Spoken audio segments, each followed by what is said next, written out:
각설하고요. 오늘 민수기 개론 5번째 시간입니다. 계속해서 우리 신학적 주제를 보고 있는데요. 네, 오늘은 말의 중요성에 대해서 좀 보려고 해요. 말의 중요성. 우리 지난 시간에 어디까지 봤었냐면 이제 이스라엘 백성이 홍해를 건너서 시내산에 도착해서 시내산에서 출발을 해요. 가나안을 향해 출발을 하다가 가데스 바네아라는 곳에 도착을 해서 정탐꾼을 보냅니다. 여러분 다 성경 읽어봐서 알죠? 정탐꾼 이야기. 정확히는 몰라도 어렸을 때 다 들었을 거야. 정탐꾼 12명을 보냅니다. 12명을 보내는데 그 12명이 정탐을 하고 돌아와서는 10명이 불평을 합니다. 분명 이전에 하나님이 야, 저 가나안 애들 겁먹지 마. 내가 이미 앞서가서 가나안 애들이 겁먹도록 다 해놨어. 내가 다 판 설계해놨어. 우리 지난 시간 마지막 사진이 뭐였죠? 타짜에서 설계자 사진이었었지? 그래서 가자! 하나님이 판 설계 다 해놨어. 내가 쟤네들 겁먹게끔 다 해놨어. 그러니까 너네 겁먹지 말고 그냥 가서 싸우면 돼. 조금만 잼만 몇 번 날리면 쟤네 알아서 도망갈 거야. 이렇게 미리 약속을 주셨어요. 그런데 정탐꾼 12명이 갔다 오더니만 2명을 제외한 나머지 10명이 그 하나님의 약속을 잃어버리고 자기네들의 본거에 너무 겁을 덜컥 집어먹어서 악평을 하는 거야. 야, 하나님 사기꾼이야. 하나님 무슨 설계자야. 야, 걔네 완전히 거인 같고 그 앞에 우리 메뚜기 같아. 그냥 찍 누르면 찍 터져 죽을 것 같아. 야, 하나님 우리 알고 봤더니 우리 다 죽이려고 우리 속였던 거야. 악평을 쏟아내기 시작해요. 그러니까 백성들이 선동돼요. 그래서 백성들이 막 말로 저주의 말을. 하나님 사기꾼이었어. 역시. 거봐, 차라리 이집트가 나을 뻔했어. 괜히 하나님이 우리 끌고 나와가지고 우리 저 가나안 애들하고 싸우면 다 죽게 만들 거야. 하나님이 이런 악평을 백성들이 쏟아냈었다 이 말이죠. 그래서 그 악평에 대한 하나님의 징계로 그 악평을 쏟아냈던 1세대 전원이 가나안 땅에 못 들어가는 심판을 받게 되었다.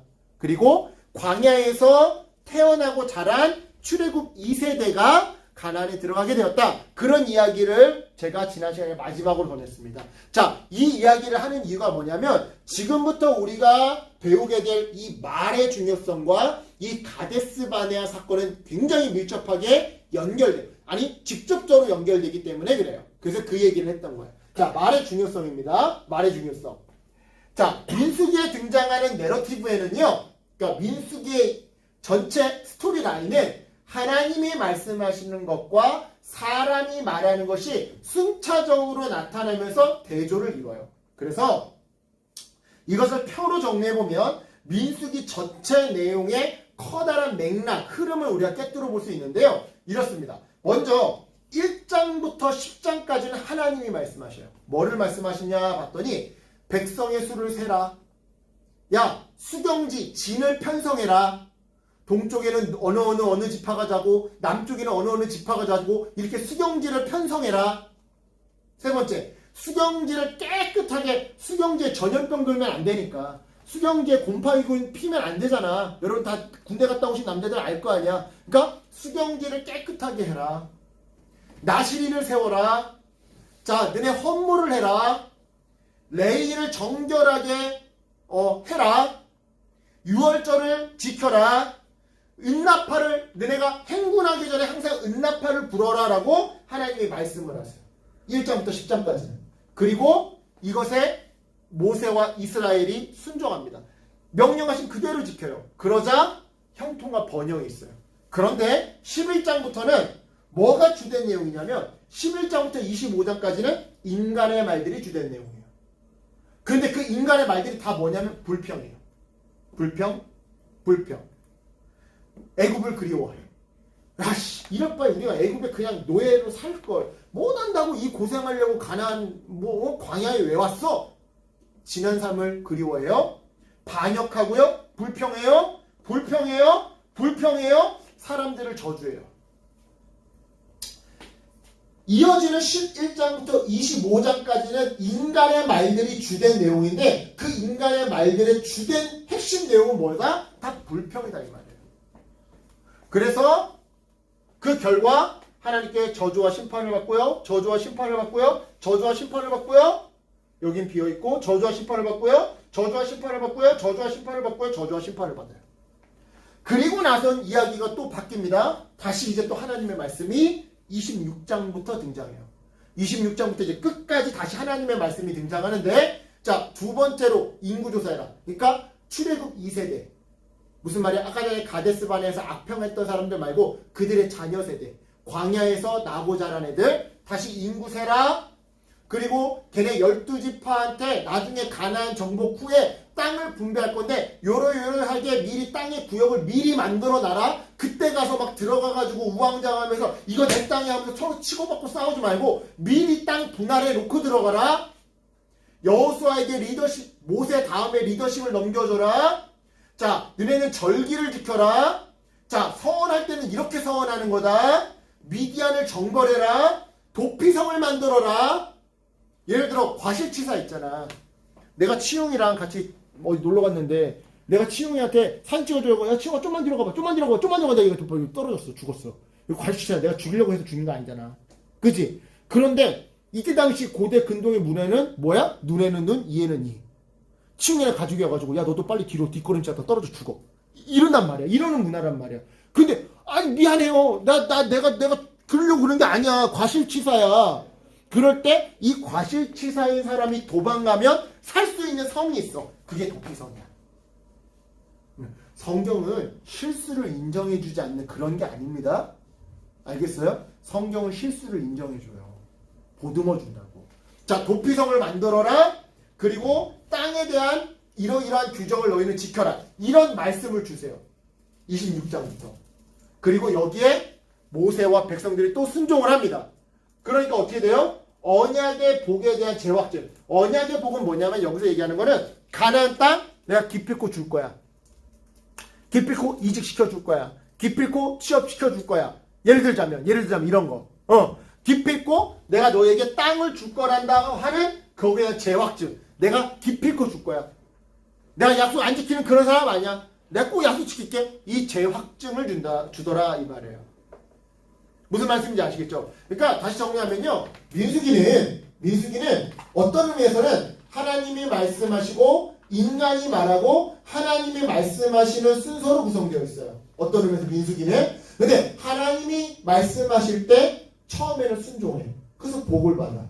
근데 인간들이 말하기 시작하는데 불평이 계속 나와. 그러니까 하나님께 심판을 받아. 다시 하나님이 말씀하셨을 때 백성들이 순종해. 그래서 약속을 재확인받아. 이런 스토리랍니다 이 말이에요. 크게 보자면.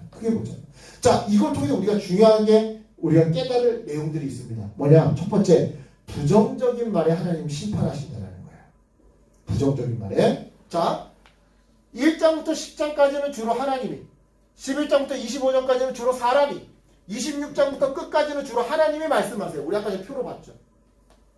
하나님이 말씀하시고 사람이 순종할 때는 복과 형통이 뒤따릅니다. 하지만 사람이 말하되 불평과 원망, 하나님을 향해서는 반역, 사람들을 향해서는 저주를 퍼부을 때는 하나님이 심판하시더라는 거예요. 왜요? 이게 중요해요. 하나님은 그분의 귀에 들리는 대로 행하시는 분이기 때문에 그렇습니다. 자, 이거 중요해요. 다시 한번 뭐라고요? 하나님은 어떤 분? 그분의 귀에 들리는 대로 행하시는 분. 자, 민수기 14장 28절 이렇게 기록되어 있습니다. 너희 말이, 너희 백성들이, 치웅이 너의 말이, 노헌이 너의 말이 내 귀에 들린 대로 내가 너에게 행할 것이다. 민수기 14장 28절에 있는 말씀.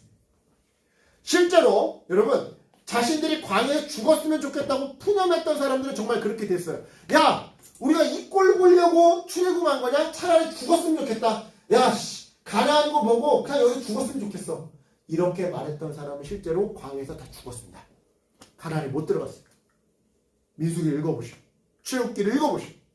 또한 가나안 땅에 들어가기보다 차라리 야, 이집트로 돌아가야겠다. 야, 노예로 살지언정 그래도 이집트에 살 때는 고기라도 마음껏 먹었어.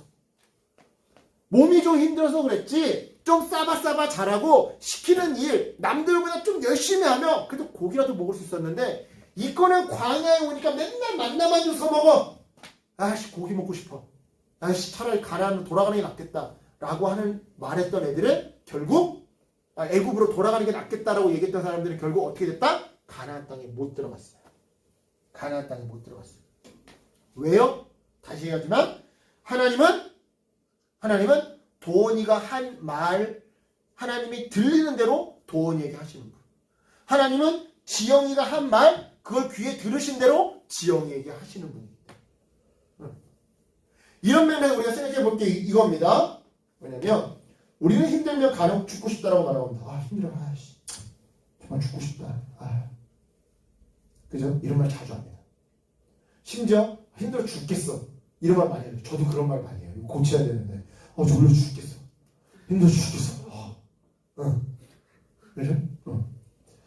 물론 여러분, 그 말이 깊은 탄식의 소리라면 겉으로는 죽고 싶다라고 얘기하지만 사실은 속으로는 누군가 나를 좀 위로해달라는 그런 아픔의 말이라면 하나님은 위로해 주십니다. 실제로 욥이 그랬어요. 욥기를 읽어보면 자기의 태어난 날을 저주해요. 태어난 날을 저주한다? 한마디 이런 거야. 하나님! 내가 이 꼴 보려고 이 땅에 태어난 겁니까? 차라리 나를 왜 태어나게 했습니까? 차라리 그냥 엄마 뱃속에 있을 때 죽게 하지.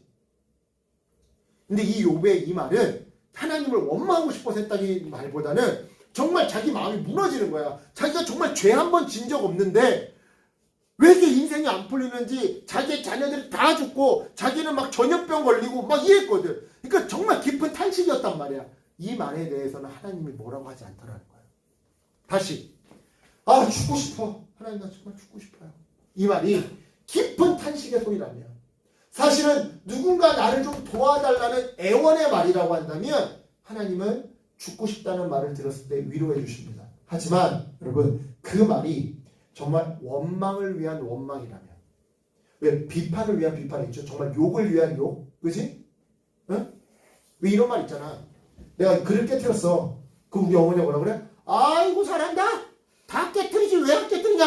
자 여러분 이게 정말 비꼬기 위한 비꼬미입니까? 아니잖아. 하지 말라라는 말을 비꼬아서 하는 거잖아. 비꼬의 말로. 그런 것처럼 죽고 싶다는 말도 정말 원망을 위한 원망일 수도 있지만 아간처럼 살려달라는 말을 원망처럼 하는 걸 수도 있거든. 그런데 원망 정말 그 자체로 원망을 위한 원망일 때도 있다 이 말이야. 그렇다고 한다면 또는 누군가를 협박하기 위한 수단의 말이라고 너 이거 안 들어주면 나 죽어버린다. 칼 들이대고 지영이도 나 안 만나주면 나 진짜 막 어떻게 막 이런 남자들 중에 이런 애들 있잖아.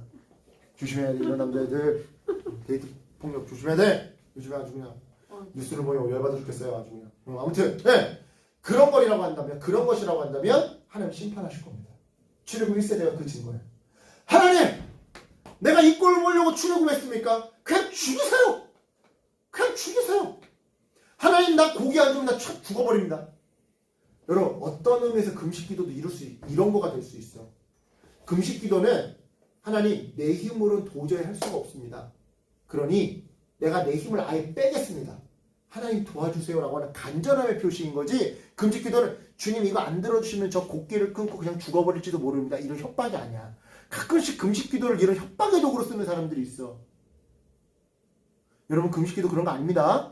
아시겠죠? 여하튼 간에 나 죽고 싶어라고 하는 말이 원망을 위한 원망이라면 사실은 누군가를 협박하고 하나님을 겁박하기 위한 수단의 말이라고 한다면 하나님이 심판하실 거다 이 말이에요. 왜냐? 다시 말씀드리지만 하나님은 여러분들의 말이 하나님의 귀에 들리는 대로 다른 말로 우리가 뱉은 말 그대로 행하시는 분이기 때문입니다. 내가 너 죽여버릴 거야. 하나님 그 말을 들었네? 그럼 하나님 먼저 나보다 죽인다고. 자기 귀에 들리는 대로 행하시는 분이라고. 따라서 여러분 죽고 싶을 때 차라리 살고 싶다고 솔직하게 말하세요.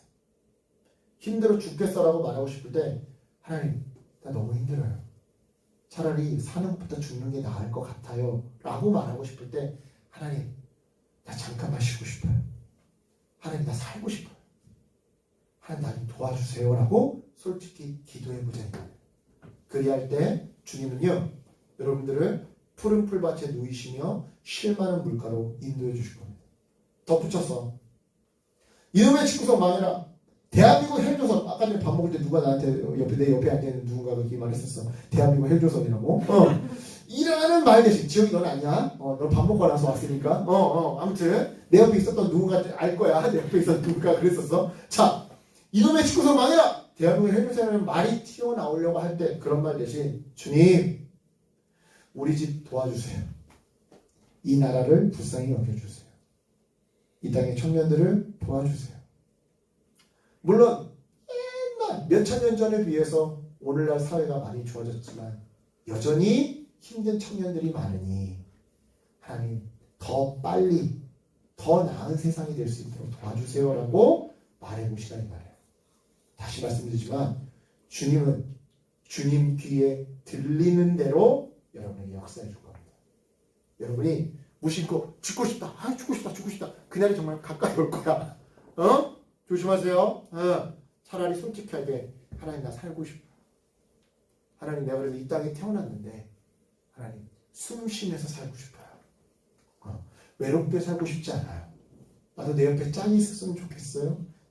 나도 내 꿈을 이뤘으면 좋겠어요. 나도 내 부모님에게 효도하고 싶어요. 라고 솔직하게 이야기해 보시라 이 말이에요. 하나님은 하나님 귀에 들리는 대로 여러분에게 행해 주실 겁니다. 자, 이어서 우발적인 죄와 고의적인 죄에 대해서 좀 살펴보도록 할게요. 자, 이스라엘의 결정적인 반역과 불순종에 대한 그 가데스 바네아 사건의 이야기가 14장에 나오는데 그것에 이어서 15장을 보시면 우발적인 죄와 고의적인 죄를 구별하는 규정이 등장합니다. 자, 볼게요. 우발적인 죄는 어떤 죄냐? 하나님의 말씀에 대한 지식이 없어서 저지른 죄가 우발적인 죄, 그러니까 실수로 저지른 죄야. 고의로 저지른 죄는 뭐야? 이게 하나님 말씀에 대한 지식을 갖고 있어. 이게 죄라는 걸 알고 있어. 이게 성경에서 또는 내가 교회 학교 다닐 때 또는 설교 시간에 이러면 안 됩니다 라고 설교를 들었어. 내 머릿속에 남아있어. 하나님의 말씀에 대한 지식을 갖고 있음에도 그럼에도 저지른 죄가 고의적인 죄. 자, 우발적인 죄, 실수로 저지른 죄라고 했죠? 고의적인 죄는 그러니까 고의로 저지른 거야. 내가 알고 있음에도 불구하고 저지른 죄다 이 말이야. 사람의 물건을 뺏으면 안 된다는 걸, 훔치면 안 된다는 걸 알면서도 제가 맥북 가지고 있는데 나는 저기 몇 세대 막 듀얼 LG 정말 완전 골동품 찍으면 벽돌짜리 막 이런 거 들고 다닌단 말이야. 맥북 보니까 탐나. 내 형편에 못 살 것 같아. 그래서 분명 남의 물건 탐하지 말라라고 했는데 내가 훔쳤어. 고의적인 죄겠지. 성경에 간음하지 말라라고 그랬어. 간음하지 말라라고 그랬고 내가 여자친구가 있어. 꼭 결혼까지 갈 필요도 없어. 내가 여자친구가 있어. 그래서 성경에 간음하지 말라 그랬어. 근데 내 여자친구가 너무 이뻐 보여. 양다리. 고의적인 죄. 고의적인 죄야. 여러분. 목사님 너무 빡빡. 아니야, 여러분. 양다리 고치지 마. 그거 얼마나 나쁜 건데. 목사님 사람의 감정을 어떻게 웃기는 소리 하지 마. 말도 안 되는 소리야 그거. 알겠지? 자, 여러분 우발적인 죄는 실수로 저지른 적이기 때문에 희생제사를 통해 하나님 앞에 용서를 받을 수가 있어요. 속죄할 수 있어요. 그래서 용서가 확증돼요. 용서가 확증된다는 얘기는 뭐냐면 공동체가 야, 너 다시 받아줄게 이 이야기야. 예를 들어 노건이가 네가 그랬다라는 게 아니라 아까 전에 우리 얘기해서 그냥 상황 설정을 한 거야. 상황을 해보는 거야. 예를 들어 노건이가 컨닝을 했어. 컨닝을 해가지고 우리 다 80점 맞았는데 혼자 100점 맞았어. 100점 맞았는데 실수로 그랬어. 실수로 어떻게 100점이 나온 거냐? 실수로 튕겨가지고 이거 어떻게 수습하려고 하다가 우연하게 답지를 봤어. 그래가지고 실수로 그랬어. 정말로. 얘가 일부러 그러려고 한 게 아니라 컨닝을 하려고 한 게 아니라 그래가지고 하나님 앞에 잘못했습니다. 공동체 앞에서 나 실수로 그랬어요. 일부러 그런 거 아니었어요. 그러면 용서가 확증돼. 공동체가 인정해 준다는 거야. 그래 너 실수구나. 그래 다음부터 반복하지 마. 그러고서 우리가 인정해 줄게. 이게 된다라는 거야. 근데 고의적인 죄는요 속죄 방법이 없어요. 알면서도 훔쳤어. 그러면 속죄 방법이 없어요.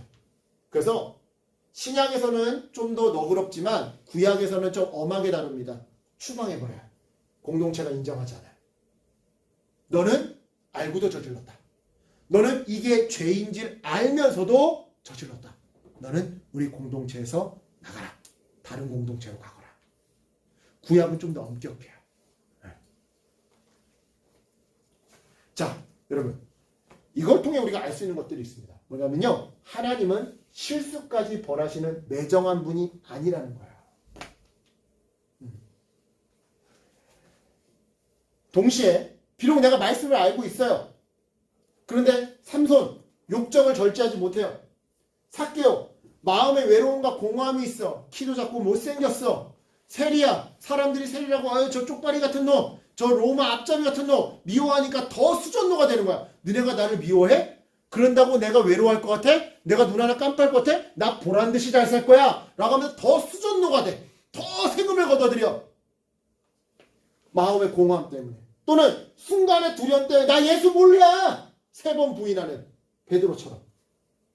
여러분, 비록 우리가 말씀을 알고 있어도 절제되지 않은 욕정 때문에, 순간 올라오는 욕정 때문에, 또는 그 마음의 외로움과 공허함 때문에, 또는 그 순간의 두려움으로 인해서 우리가 죄를 저지르거든요. 죄를 저질 때가 있어요. 하나님은 심지어 그것도 용서해 주세요. 삼손 봐. 삼손 완전 사창가 죽돌이야. 이런 표현하면 내가 여러분 막 절감하라고 내가 좀 저속한 표현을 쓰는 거야. 사창가 죽돌이야. 맨날 사창가만 돌아다니는 애야 얘. 근데 하나님이 앞부분에 엄청 많이 용서해 주잖아. 베드로가 3번이나 부인했는데 예수님이 용서해 주잖아. 그치? 응. 삭개오 얼마나 수전노 같은 나쁜 인간이야. 근데 예수님이 내가 오늘 너희 집에 거하겠다. 친구 되어 주시잖아. 예수님은요, 신약시대에는요, 비록 말씀을 알고 있어도 우리가 이런 것으로 인해 우리의 연약함 때문에 저지른 죄를 용서해 주세요. 그런데 여러분 중요한 거, 그것이 반복되면 하나님이 하나님의 때에 하나님의 방식으로 반드시 심판하십니다. 삼손도 결국에는 2눈이 뽑히죠. 그죠? 하나님 눈 감아주세요. 실수 눈 감아주세요. 고의적이라 하더라도 초반 몇 번은 눈 감아주세요. 근데 이게 계속 반복되면 하나님은 하나님의 때에 하나님의 방식으로 하나님이 정하신 분량만큼 반드시 심판하신다는 걸 여러분 명심하셨으면 좋겠어요. 그리고 그 심판은요, 가정, 교회, 직장, 공동체로부터의 외면과 비난으로 결론나게 된다는 것을 여러분 기억하세요. 무슨 말이냐면 하나님 심판은 그래 내가 계속 회개하지 않으니까 하나님이 나 심판하셨구나 이 정도로 그냥 여러분 관념적으로 끝날 일이 아니라 여러분이 속한 공동체에서 추방당하는 그 모욕과 수치를 당할 수 있다 이 말이야. 예를 들어 간음하지 말라 그랬어. 그런데 내가 막 자꾸 내 안에 욕정을 통제하지 못해서 자꾸 이 여자 저 여자 막 만나고 다녀. 처음 하나님은 좀 눈 감아줄 수 있어. 너가 욕정에 약하구나. 근데 좀 이제 그만했으면 좋겠다. 그러다가 점점 안 돼? 그래서 하나님이 심판하셔? 그러면 그냥 하나님이 나한테 징계하셨어. 이 정도가 아니라 이혼당해서 쫓겨난다고. 횡령. 처음에는 하나님 좀 눈 감아주셔. 야, 네가 물질에 연약하구나. 안 했으면 좋겠다.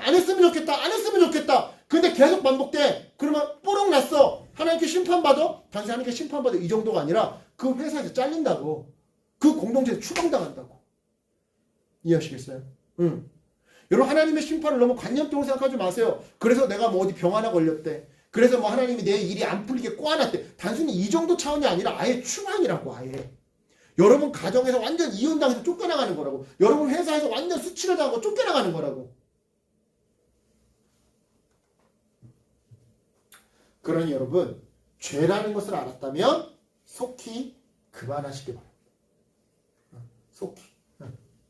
순간의 욕정이었다 하더라도 공허한 마음을 달랠 길이 없어서 잠깐 실수한 거라 하더라도 순간의 두려움 때문에 내가 어쩔 수 없이 비겁했다 하더라도 여러분 2번 다시 반복하지 마시기 바랍니다. 이거와 관련해서 요한복음 8장 10절에서 예수님 이렇게 말씀하십니다. 간음한 여자에게 예수님 이렇게 말씀하십니다. 예수께서 이르시되 나도 너를 정죄하지 아니하노니 가서 다시는 죄를 범하지 말라. 여러분 정죄하지 않아요. 네, 그렇다고 너 다음번에 또 죄를 저질러도 내가 눈 감아줄게 이 얘기가 아니야. 중요한 거 뭐라? 아니하노니 그러므로 다시는 죄를 범하지 마. 내가 이번은 용서해 줄게. 그러니까 다시는 반복하지 마. 다음번에 내가 또 용서해 줄지 아니면 그때는 용서 안 해주고 심판할지 그거는 내 사정. 그거는 하나님 사정. 하나님 주권. 그런데 너가 해야 될 거는 내가 지금 용서해 줬으니까 다시는 하지 마. 이게 이해가 안 가면 남자친구가 딴 여자 만났어. 그러면 일단은 남자친구한테 야 내가 일단 이번은 눈 감아줄게. 이 얘기가 다음번에 또 만나도 된다는 얘기야? 아니잖아. 마찬가지라고. 다시는 하지 마. 물론 다음번에 네가 또 그런다고 했을 때 내가 용서해 줄지 아니면 그때 용서 안 해줄지 그거는 모르겠어. 그거는 내 사정이지만 너가 해야 될 건 뭐야? 다시는 그 짓거리를 반복하지 말아야 되는 거지. 그치? 그치? 그건 네가 해야 돼. 우리가 해야 될 몫인 거잖아. 그죠? 이해하시겠죠? 여러분 따라서 다시는 죄를 범하지 마시기 바랍니다. 죄를 반복하는 것 그것은요 어떤 의미에서 신학적으로 주님을 다시 십자가에 못 박는 일과 똑같은 겁니다. 내가 죄를 거듭한다는 얘기는 그 거듭할 때마다 매번 예수님을 다시 십자가에 못 박는 것과 비슷한 일이다 이 말이에요. 자 마지막으로 오늘 마지막으로 구원과 순종의 관계에 대해서 살펴보고 오늘 시간은 좀 마치도록 하겠습니다. 5번째 시간은 자 민수기 11장으로 25장까지에 나오는 출애굽 1세대 반역 가데스 바네아서의 그 불평과 최종적 운명 결국에는 가나안에 들어가지 못하고 출애굽 1세대는 다 광야에서 죽게 된다라고 하는 그 운명은요 구원과 순종의 관계를 우리에게 명확하게 보여줍니다. 이거 중요해요 여러분. 자 아무리 하나님과 구원의 언약을 체결했다 할지라도 내 현재의 삶이 불순종의 연속이라면 끔찍한 심판을 받을 수밖에 없고 심지어는 구원까지 박탈당할 수 있음을 암시한다라는 거죠. 이런 얘기야. 조금 어렵죠. 내가 쉽게 얘기하면 이런 거야. 여러분 교회에서 어떻게 뭐라고 배웠어? 믿음으로 말미암아 구원받는다 얘기했지. 그래서 내가 조금 그러면서 맨날 교회에서 맨날 듣는 내용이 뭐야? 사람은 다 죄인이다. 이런 소리 많이 듣잖아. 우리는 다 죄에 연약한다. 하지만 주님 앞에 우리가 예수님의 십자가의 능력을 믿습니다. 믿으면 우리 다 천국 간다. 이렇게 배웠어요. 근데 민수기를 조금 다르게 이야기하더라 이 말이야. 여기서 여러분이 어라? 하고 좀 덜컹해야 돼. 되게 다시 얘기하지만 내가 예수 그리스도 십자가 사건을 믿음으로 말미암아 구원을 확증받았다 할지라도 내 현재의 삶이 개차반이라고 한다면 끔찍한 심판을 받을 수 있고 심지어는 천국에 못 갈 수도 있다는 것을 민수기는 이야기하고 있는 거다 이 말이에요. 목사님 저 예수님 믿는데요? 저 침례도 받았는데요? 그래 그랬겠지. 근데 현재 내 삶이 개차반이라고 한다면 바꿔서 이야기해서 내 현재의 삶이 과거의 그 믿음의 고백, 과거의 그 침례식이 가짜였음을 증명해주고 있다라고 한다면 나 천국 못 간다 이 얘기야. 여러분 잘 들으세요. 우리가 믿는 믿음은 행위를 수반하는 믿음입니다. 행위를 통해서 증명되는 믿음입니다. 나의 행위가 예수를 사랑하지 않고 있고 내 이웃을 사랑하지 않고 있다라고 한다면 과거의 내 믿음은 그때 그 순간에는 막 눈물 흘리고 진정성 있게 믿었겠지 모르겠지만 오늘날 내 삶이 개차반이라고 한다면 과거 그때 내가 눈물 흘리며 예수님 믿어요 했던 그것도 그냥 주변에서 다 엉엉 울면서 회개하고 우니까 나도 뭔가 분위기 때문에 덩달아서 울면서 예수님 나도 믿어요 하는 것일 수도 있음을 보여주는 증거일 수도 있다 이 말이야. 여러분 중고등학교 때 대부분 여기 앉아있는 애들 대부분은 중고등학교 때부터 예수님 믿었을 거야. 그럼 여러분 중고등학교 때 수련회 가면 연합수련회 가면 어떻게 맨 마지막 날 강사 목사님이 까랑까랑 목사님 여러분 마지막 날입니다. 오늘 다 방언받고 아직까지 예수 영접하지 않은 사람 손들어. 우리 예수 영접한 사람 다가 손 얹어줘. 자 오늘 밤 마지막 날 무조건 예수 영접하고 가야 합니다. 우리 지난날 회개하면서 옆에서 보세요. 애 울기 시작해. 그럼 나도 울어. 뭔가 뜬금없는데 막 울어. 울면 된 거야. 울면 예수 만난 거야. 그치? 너네 다 그러잖아. 울면 예수님 만난 거래. 울면 예수님 믿게 된 거래. 그치? 그게 다 가짜라고 얘기하는 게 아니야. 내가 말하고자 하는 거는 오늘 내 삶을 기준으로 보라 이 말이야. 오늘 내 삶의 기준으로 볼 때 내가 너무 개차반으로 살아. 그러면 과거 중고등부 때 내가 집회 가가지고 눈물 흘리고 했던 그거는 진짜 믿음이 아니었을 수도 있겠구나. 옆에서 울고 강사 목사님 뭐 이러고 있으니까 내가 뭔가 분위기에 휩쓸려서 운 것일 수도 있겠구나를 보여주는 증거일 수도 있다 이 말이야. 그래서 민수기는 무서운 말을 하는 거야. 민수기는 아무리 너가 예수 그리스도를 믿음으로 말미암아 천국을 약속받았다 할지라도 너의 현재의 삶이, 그건 과거고 현재 너의 삶이 불순종의 연속이라면 죄라는 걸 뻔히 아는데도 간음하고 죄라는 걸 뻔히 아는데도 수전노, 오직 성공과 이 금전에만 욕심내며 살아가고 그것이 죄임인 것을 알매도 불구하고 맨날 예수님을 부인하고 예수님 무서운 줄 모르고 하나님 무서운 줄 모르고 그러고 살아간다면 심판받을 수 있다라는 거. 심지어는 약속의 땅 가나안, 오늘날 우리로 보자면 천국에 못 들어갈 수도 있다라는 것을 명심하라고 이야기하고 있더라 이 말이에요. 자, 하지만 여러분 여기서 또 이제 반전이 일어나요. 하지만 출애굽 1세대의 지속적인 불평과 원망에도 불구하고 하나님의 자비는 계속돼요. 자, 이게 포인트. 자, 불순종의 순간마다 진멸되는 건, 심판받는 건 사람은요 일부였어요. 한마디로 그 1세대 전체가 악평을 했다고 해서 1세대 전체가 그 자리에서 그 즉시 죽는 건 아니었다 이 말이야. 한 3분의 1만 벌 받고 한 절반만 벌 받고 이랬다 이 말이지. 그러니까 예를 들어 우리 10명인데 10명이 하나님 앞에 범죄했어. 그러면 하나님은 10명을 다 혼내시는 게 아니라 한 3명, 한 4명만 혼내시고 나머지 7, 6명은 살려주셨다 이 말이야.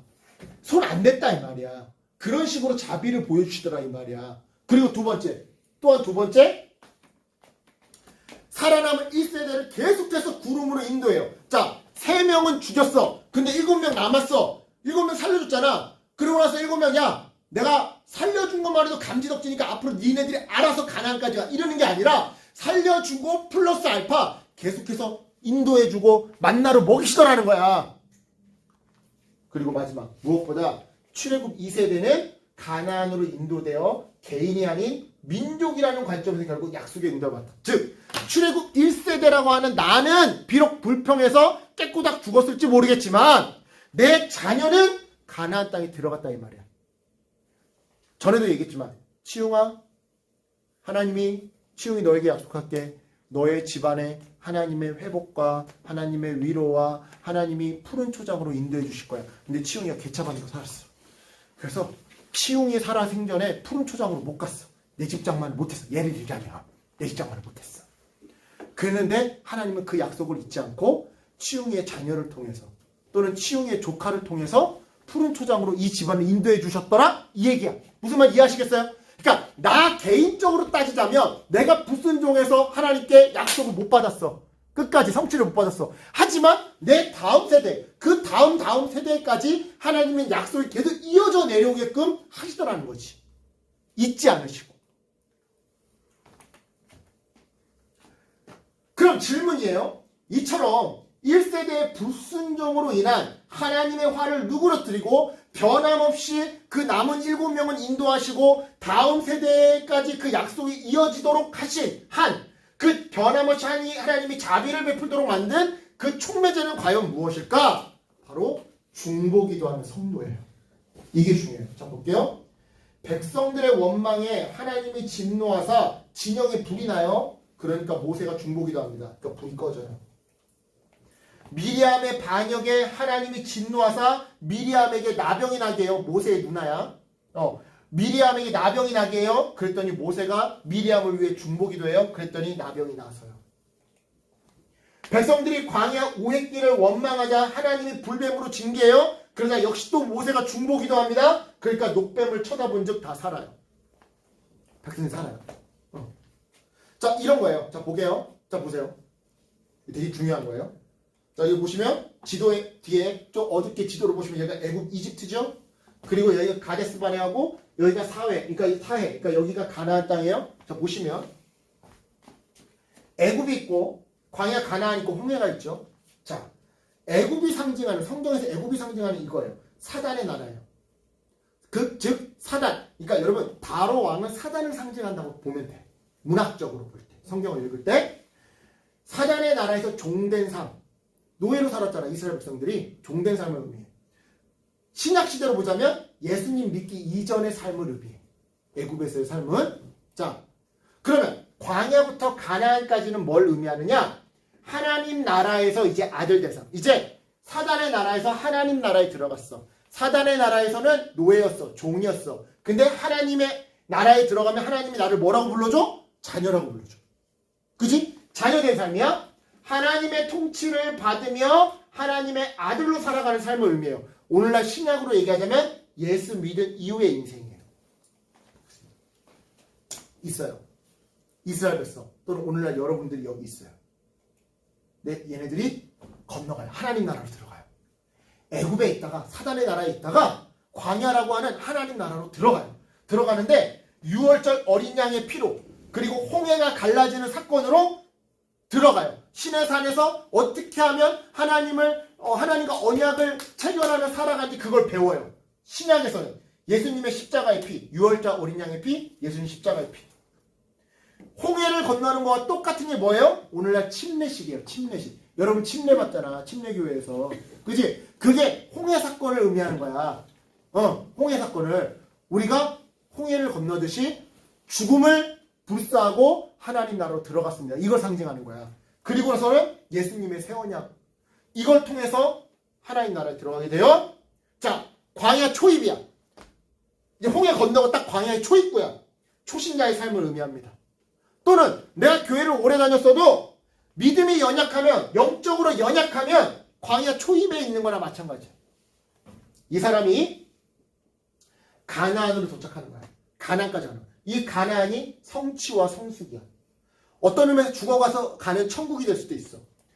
자, 이 과정, 이 광야 초입에서 초신자의 삶에서 성숙한 성도의 삶 또는 죽어서 가는 천국, 이 가나안으로 가는 여정이 언약을 지키는 인생이야. 이게 인생이야. 하나님은 우리에게 인도와 의식주를 책임져 주시고 우리는 하나님에게 율법을 이행하는, 그 율법의 정신이 뭐야? 사랑을 이행하는 이 언약을 지키는 인생이 광야 초입부터 가나안까지 들어가는 인생 여정이야. 우리는 죽어서 천국 가는 그날까지 어떻게 하는 거야? 하나님을 사랑하고 하나님은 우리를 어떻게 해주시는 거야? 먹여주시고 입혀주시고 인도해주시는 거야. 사람을 붙여주시고. 근데 이게 실패 위기에 처해. 그럴 때마다 뭐가? 모세의 중보기도가 이 실패의 위기를 물리쳐주는 거지. 자, 정리해볼게요. 하나님께서는요, 이집트에서 노예 신분으로 살아가던 이스라엘을 큰 기적을 통해 구원하셨습니다. 그리고는 이스라엘을 해방시켜 더 풍족하고 기름진 땅으로 인도해 가셨어요. 그러나 그 목적을 달성하기 위해서 백성들은요, 광야를 통과하는 동안 하나님과 맺은 시내산 언약에 신실해야 했습니다. 하나님 순종할게요. 믿을게요. 그러니 하나님은 우리를 인도해 주시고 먹여주세요. 이 언약에 신실해야 했었습니다. 하지만 출애굽 1세대는요, 그 신실함에 있어 철저하게 실패했어요. 하나님은 구름 기둥으로 인도하시고 만나와 메추라기로 먹이셨지만 백성들은 순종하기보다 늘 불평하고 원망했어요. 하나님의 약속을 신뢰하지 못했어요. 하나님이 타짜의 설계자 되어서 판을 다 깔아놨다고 하는데 여전히 못 믿고, 야, 저 하나님 우리 죽이려고 하는 거야 라고 불신했어요. 철저히 실패했어요. 그래서 비전의 땅, 약속의 땅에 출애굽 1세대는 들어가지 못하고 그냥 광야에서 죽었던 거예요.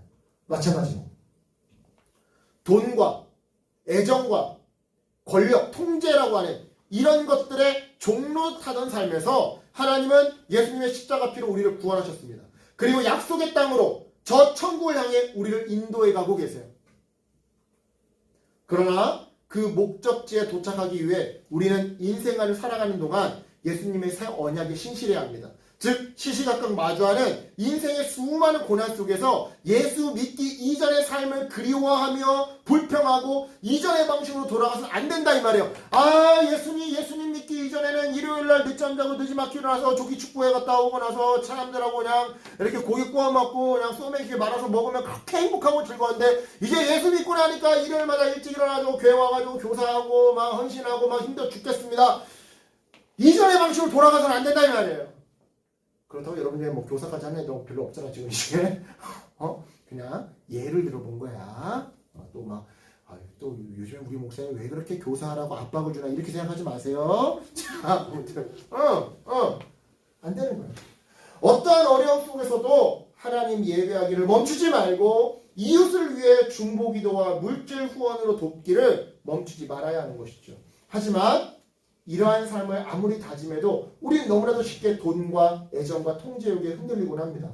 이때 흔들리는 나로 하여금 하나님의 용서를 받게 하는 것은 그래서 하나님의 자비로 다시 내가 제자리를 찾게 도와주는 것은 나를 향한 누군가의 중복이라 해요. 우리 지영이가 힘들 때 다시 예배의 자리로 나오게끔 다시 일상의 삶을 살아갈 수 있도록 도와주는 것은 하나님의 1차적인 은혜지만 2차적으로는 누군가 지영이를 위해 중보기도한 그 기도의 열매다 이 말이에요. 지영이가 때때로 힘들고 넘어지고 뭐 놀고 싶다 하더라도 가끔이라도 이렇게 예배의 자리를 생각하게 하고 나오게 하는 거는 누군가 치윤이를 위해서 기도하기 때문이고, 우리 노원이가 며칠 전에 그렇게 험난한 일을 겪었는데 그때 그래 교회를 가야 되나 보다 라고 생각하게 한 것도 하나님의 1차적인 은혜지만 2차적으로는 누군가 노원이를 위해 기도하기 때문이라는 거죠. 마찬가지로 옆 사람으로 하여금 하나님의 용서를 잊게 하는 것은, 그래서 하나님의 자비로 다시 제자리를 찾게 하는 것은 그 사람을 향한 나의 중복이 됩니다. 따라서 여러분, 최선을 다해 사랑의 삶을 살 때 때때로 넘어질 때면 여러분 기도 부탁을 하세요. 치용이한테 치용아 나 위해서 기도해줘. 치용이도 노원이한테 노원아 나 위해서 기도해줘. 넘어진 누군가를 본다면 여러분 또 기도해 주세요. 지영이가 내가 누나 위해서 기도할게. 그리할 때 비록 잠시의 방황이 있었다 하더라도 반드시 약속의 땅, 비전의 땅, 회복의 땅으로 너와 나의 인생은 도착하게 될 겁니다. 여러분 이것을 믿고 하나님과 이웃을 사랑하는 사랑의 삶을 사세요. 기도 요청을 하세요. 여러분 저한테 주중에 카톡 보낸 사람 아무도 없어. 목사님 저 이런 일이 있는데 기도 좀 해주세요. 집사님들은 보내. 목사님 이번 주에 무슨 일이 있는데, 이번 주에 우리 남편이 마다가스카르에서 뇌졸중으로 넘어졌는데 코로나 때문에 한국에 이송해 올 수가 없어. 어려운 상황인데 그동안 코로나 때문에 비행기 끊겼다가 오늘 겨우겨우 비행기 티켓팅을 해서 오늘 밤 자정 비행기로 갑니다. 목사님 기도해 주세요. 이런 문자를 저에게 해오시는 분이 있지만 여러분들 중에 목사님 저 오늘 이직 시험 보는데 기도 좀 해주세요. 이런 사람 아무도 없어. 목사님 시험 튕겨가지고 지금 스트레스 이빠인데 기도 좀 해주세요. 이런 사람 없어. 목사님 오늘 나 저기 좋은 소개팅 있는데 좀 기도 좀 해주세요. 이런 사람 아무도 없어. 기도 요청을 하고 나 역시 남을 위해 기도해주는 기도의 삶을 사세요. 여러분 사랑에 순종하고 기도에 순종할 때 모래알 같은 여러분들의 그 작은 순종이 쌓여서 가나안으로 들어가는 문턱에 다다르게 될 겁니다. 그래 여러분 기도 요청하세요. 우리 기도의 어머니 김수진 자매도 있잖아요. 그죠? 청년부 기도 모임의 수장이잖아요. 그죠? 기도의 어머니가 있잖아요. 야, 앞으로 기도하라고. 내 기도 제목 아니냐고. 그러면서 기도하라고. 기도 제목을 보내주세요. 그리고 여러분도 저를 위해서 기도해 주시고 옆 사람을 위해 기도해 주세요. 기도의 순종이 쌓여서 여러분 비전의 땅으로 들어가는 그 초석이 더 차곡차곡 쌓이게 될 겁니다. 이 믿음으로 여러분 서로가 서로를 위해 기도하고 내 기도 제목을 누군가에게 마음껏 요청하는 그런 기도의 공동체, 그래서 응답받는 인생 되시기를 주님의 이름으로 축원합니다. 아멘. 기도하겠습니다. 하나님 감사합니다. 오늘도 청년들과 함께 말씀을 나눴습니다. 하나님 이 말씀이 기억나면 지식이 되게 도와주시옵소서.